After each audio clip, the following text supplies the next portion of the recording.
Hello dear viewers and welcome back to our channel, your favorite space where we dive deep into the intricate, often surprising and always captivating world of the British royal family. We bring you not just updates, but the hidden nuances, the unspoken tensions and the subtle threads that connect tradition to the modern pressures of the crown. And today, we have a truly fascinating story that might seem on the surface like just another day of royal duties, but peel back the layers, and it reveals so much more about loyalty, generational divides, and what it really takes to keep the monarchy afloat. We're talking about none other than Her Royal Highness, the Princess Royal, Princess Anne. A woman who, even at the age of 74, continues to operate at a pace that would put many half her age to shame. And in an era where everyone seems preoccupied with the monarchy slimming down, becoming more modern, more relatable, and stands as the living embodiment of the old guard, disciplined, stoic, unwaveringly dedicated. But is that necessarily a relic of the past, or perhaps precisely what the future of the firm actually needs to survive?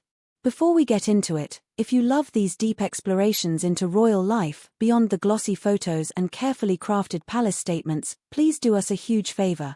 Like this video, subscribe if you haven't already, and tap that little bell so you're always first to know when we upload more behind-the-curtain stories. Your support is truly what keeps this community growing. Now, let's set the stage. Because to understand why Princess Anne's latest day of engagements was more than just a jam-packed schedule, we have to see it in the context of what the monarchy is currently wrestling with. Under King Charles III, we've heard endless talk of a slimmed-down monarchy. Fewer working royals, fewer expenses, tighter public profiles. It's been framed as a way to modernize, to reflect the times, to answer critics who say the royal family is bloated and outdated. And reportedly, when Prince William eventually takes the throne, his idea of royals with a small r is expected to take that even further, implying an even more streamlined, informal, possibly almost corporate-like approach to who represents the crown. But standing quietly, without fuss or fanfare, is Princess Anne. The king's only sister, and arguably his most steadfast ally.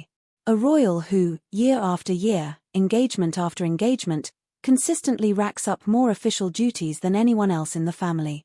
And recently, Buckingham Palace confirmed a schedule for just a single day, a Wednesday, that was so packed, so varied and demanding, it left even seasoned royal watchers marveling. Her day began, fittingly, with tradition, and travelled to Horse Guards in Whitehall, that historic ceremonial heart of London, to attend the Household Division beating retreat. Now for those unfamiliar, this isn't just some military parade for the cameras. The beating retreat dates back centuries, to the days when drum calls literally signaled soldiers to return to camp as darkness fell. Today it's a spectacle of precision marching, thunderous drumming, and cavalry pageantry. Anne wasn't there just to wave politely from the stands. She attended as the Colonel of the Blues and Royals, one of the two most senior cavalry regiments in the entire British Army. Her regiment. Her soldiers. Her deep, lifelong commitment to the armed forces was on full display, underlining again that these ties aren't ceremonial fluff. They're living, breathing connections, with real people, real families, real sacrifices. Then, barely catching her breath, Princess Anne moved on to something entirely different, academia. By mid-afternoon, she was up in West Yorkshire at the University of Huddersfield, there to receive an honorary doctorate. Universities don't hand these out lightly. They're reserved for those who've made exceptional contributions to public life, to charity, to national identity. Anne's decades of championing education, health research, agriculture, and of course, her long-standing role as Chancellor of the University of Edinburgh made her an obvious choice. Students, faculty, and local dignitaries watched as this senior royal, who had just stood in regimented salute that morning, now donned academic robes to be honored for her civic commitment. It was a powerful visual, the continuity of service from the drill square to the university hall. But even that wasn't the end. As evening drew in, and was back in London, this time at the In and Out Naval and Military Club in St. James's Square. As its president, she attended a formal dinner, meeting with officers, veterans, and supporters. This club, steeped in nearly 2 centuries of tradition, exists not just for fine dining and polite conversation. It channels substantial support toward service members and their families.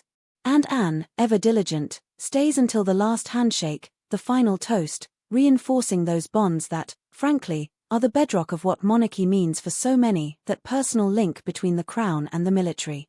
Now pause and think about that for a second.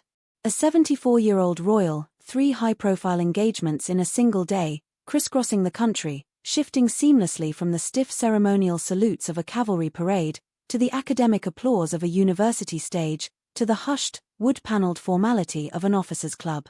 And all of this while reportedly managing her own quiet health challenges, which, at her age, would be more than enough reason for most people to scale back. But Anne, she simply doesn't slow down. Because for her, duty is not a public performance. It is who she is. But here's where it gets especially interesting.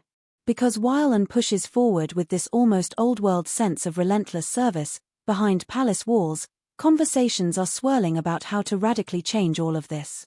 King Charles's vision of a slimmed-down monarchy was already seen as a major pivot from his mother's era, Queen Elizabeth II, who maintained a much larger working family. But William reportedly wants to streamline even further, focusing almost exclusively on himself, Catherine, and eventually their children. Fewer working royals. Fewer patronages. Possibly fewer appearances across those countless little charities and regimental dinners that the monarchy has long been knitted into. And according to insiders, this is precisely where Anne has voiced quiet, but firm reservations.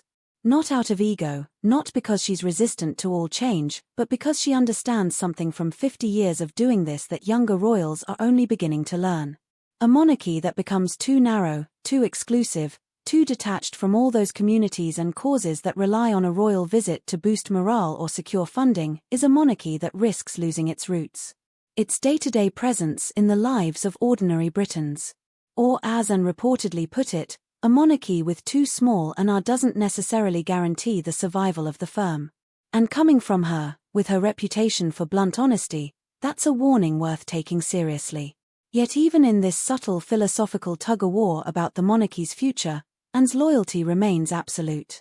Whether she agrees with the strategy or not, she continues to show up, day after day, never overshadowing the sovereign, always reinforcing the institution. That's a rare kind of discipline, a rare kind of humility. What does this tell us? That the future of the British monarchy is being shaped right now, not just by grand plans or glossy PR campaigns, but by these living contrasts. Anne's tireless calendar stands as a living argument for the traditional, broad-based model, a monarchy that's everywhere, all the time, connecting with soldiers, students, scientists, volunteers, farmers, factory workers. Meanwhile, the new generation is exploring how a sleeker, more selective approach might work. Who will be proven right? Only time will tell. In the meantime, one thing is abundantly clear, while others their eyes and acts.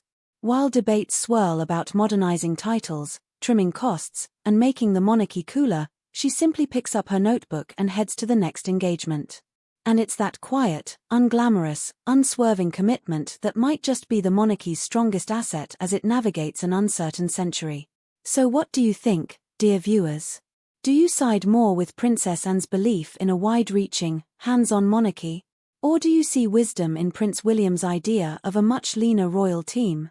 Is the future best served by centuries of tradition or by radical new ideas? We'd absolutely love to hear your thoughts in the comments below. And if this look into the royal family's evolving future gave you some fresh perspective, please hit that like button, subscribe if you're new here, and don't forget the notification bell so you'll never miss one of our deep dives into palace life. Thank you so much for watching, and we can't wait to see you in the next video. Until then, stay curious and take care.